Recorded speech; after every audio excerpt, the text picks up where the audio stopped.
السلام علیکم ورحمۃ اللہ وبرکاتہ۔ حضرات کیسے ہیں آپ؟ آج میں نے آپ کے ساتھ ایک عجیب قسم کی بات پر گفتگو کرنی ہے جو ہم سب کا مشترکہ مسئلہ ہے، لیکن مجھے بہت سارے بھائیوں اور بہنوں کا یہ میسج آیا کہ ہم بہت زیادہ غریب ہیں، ہم رزق کی تنگی کا شکار ہیں، ہم مالی مشکلات کا شکار ہیں، آپ ہمارے چینل کو پروموٹ کر دے تاکہ ہمارا کچھ ذریعہ معاش بنے۔ تو میرے بھائیوں اور بہنوں، پروموٹ تو میں کروں گا ہی، لیکن اس سے پہلے میں آپ کو اس کا ایک حل بتاتا ہوں کہ رزق کی تنگی کیسے دور کی جا سکتی ہے، یا مالی پریشانی سے کیسے نکلا جا سکتا ہے، اور میں آپ کو پروف دوں گا وہ بھی قرآن سے۔ اور اگر میں آپ کو کوئی وظیفہ بتا دوں، کوئی اور طریقہ بتا دوں، تو ہو سکتا ہے آپ اس شک میں پڑیں گے کہ اس نے یہ صحیح بتایا یا نہیں بتایا۔ جیسے کہ یوٹیوب پر میرے سامنے سے بہت سے ایسے وظائف وہ گزر جاتے ہیں کہ انسان حیران رہ جاتا ہے کہ یہ لوگ آخرت کا کیوں نہیں سوچتے۔ دنیا میں تو اس سے تھوڑا سا مال مل جائے گا، لیکن آخرت میں کیا ہوگا؟ ہم ایسا کچھ بھی نہیں بتائیں گے، اور آپ کو قرآن سے بتائیں گے وہ راستے جن راستوں سے رزق کا ملنا بالکل پکا ہے، اس میں کوئی شک نہیں ہے۔ اگر ان چیزوں میں سے آپ ایک بھی اختیار کریں گے تو میں آپ کو قرآن پاک کا آیت سنا کر بتاؤں گا کہ اللہ تبارک و تعالی نے اس پر رزق دینے کا وعدہ فرمایا ہے۔ تو آپ تھوڑا سا انتظار کریں، اس ویڈیو کو آخر تک دیکھیں تاکہ آپ لوگوں کو اچھی طرح وہ چار باتیں سمجھ میں آ جائے۔ دیکھیے، کچھ لوگوں کے رزق وہ وہ کم ہوتا ہے، کسی کا زیادہ ہوتا ہے، کسی کا مال زیادہ ہوتا ہے، کسی کا کم ہوتا ہے۔ ہم ان سب چیزوں کا خود بھی شکار ہو چکے ہیں، ٹھیک ہے نا؟ لیکن آپ نے ایک بات یاد رکھ لینا ہے کہ جتنے بھی اسباب مال کے اور رزق کے بتائے گئے ہیں دنیا میں، ٹھیک ہے، اور اللہ تبارک و تعالی نے خود فرمایا وَجَعَلْنَا لَكُمْ فِيهَا مَعِيشَةً، ہم نے آپ لوگوں کے لیے ذرائع معاش کا بندوبست کر دیا ہے اس زمین پر۔ لیکن جو اسباب اس زمین سے رزق حاصل کرنے ہیں وہ غیر یقینی ہیں۔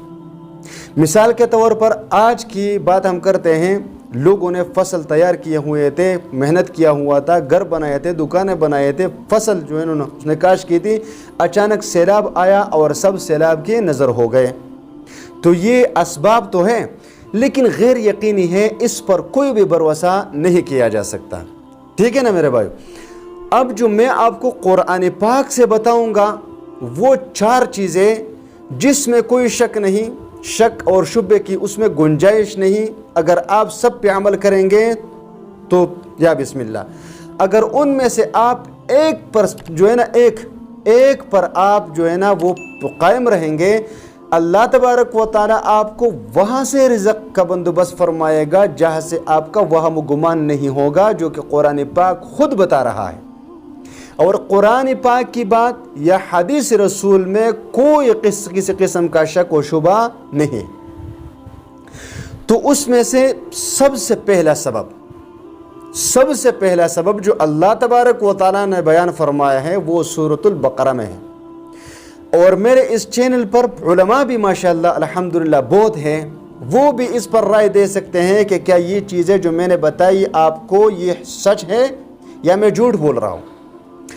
تو اس میں سے سب سے پہلا سبب جو اللہ تبارک و تعالیٰ نے فرمایا ہے وہ ہے سورۃ البقرہ میں، اور اللہ تبارک و تعالیٰ سورۃ البقرہ میں یوں فرماتے ہیں مثل الذین ينفقون اموالهم في سبيل الله كمثل حبة انبتت 7 سنابل في كل سنبلة 100 حبة واللہ یضاعف لمن یشاء واللہ واسع علیم۔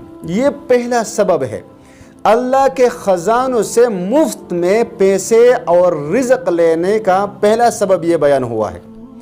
یہ اللہ تبارک و تعالی مثال دے کر سمجھاتا ہے کہ دیکھیے میرے راہ میں پیسے خرچ کرنے والے کا مثال ایسا ہی ہے جیسا کوئی کاشتکار اپنے زمین میں ایک دانہ بو دیتا ہے، اس ایک دانے سے اللہ تبارک و تعالی 100 در وہ گندم کے یا جو بھی ہے وہ نکال دیتا ہے، پھر اس کے سر میں دانوں والی چیز اس کو کیا کہتے ہیں اردو میں وہ اور ہر ایک میں 100 دانے ہوتے ہیں، تو اس طرح ایک دانے سے 700 دانے بن گئے، 700 دانے۔ یہ دو چیزیں میں بتا نہیں سکا اردو میں آپ کو پہلے بتا چکا ہوں کہ میری اردو تھوڑی سی کمزور ہو چکی ہے، پہلے نہیں تھی، اب تھوڑی سی کمزوری آ چکی ہے، کیونکہ 22 سال کا عرصہ ہو گیا پشتو کے کتابیں پڑھتے پڑھتے، عربی کی کتابیں پڑھتے پڑھتے، تو وہ اردو تھوڑی سی کمزور ہو چکی ہے۔ اس کم سے کم آپ سمجھ جائیں گے کہ میں کیا کہنا چاہتا ہوں، ٹھیک ہے نا؟ تو اس کو تھوڑا سا نظر انداز کر لیجئے گا۔ تو سب سے پہلا سبب ہوا اللہ کے خزانوں سے رزق لینے کا صدقہ۔ آپ صدقہ کیا کریں، جتنا آپ صدقہ کریں گے تو اللہ تبارک و تعالی رزق میں فراخی لائیں گے، مال میں فراخی لائیں گے۔ آپ ایک دانہ خرچ کریں گے، 1 روپیہ خرچ کریں گے، اللہ 700 عطا فرمائیں گے۔ آپ 2 کریں گے تو 1400 عطا فرمائیں گے، آپ 3 کریں گے تو 2800 عطا فرمائیں گے۔ یاد رہیں، اس میں کوئی شک نہیں ہوتا، کیونکہ یہ قرآن کی بات ہے۔ تو پہلا سبب ہوا صدقہ، پہلا سبب ہوا صدقہ۔ اب دوسرا سبب ہے اپنے گھر والوں کو اور اپنے مسلمان بھائیوں کو نماز کا حکم کرنا، نماز کی طرف بلانا۔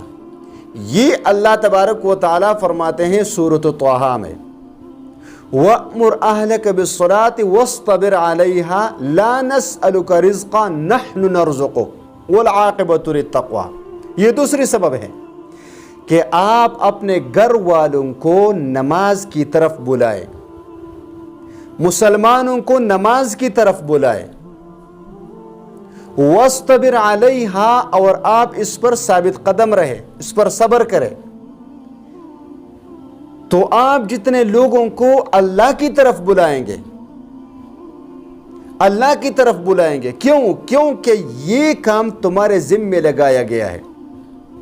لا نسألک رزقا، آپ سے رزق کے بارے میں سوال نہیں کیا جائے گا، کیونکہ نحن نرزقک، رزق دینے والے تو اللہ فرماتے ہیں میں ہوں، رزق تو میرے ذمے ہے، آپ کے ذمے رزق کی تلاش وغیرہ یہ نہیں، آپ کے ذمے ہیں اپنے گھر والوں کو اور مسلمانوں کو، لوگوں کو اللہ کی طرف بلانا۔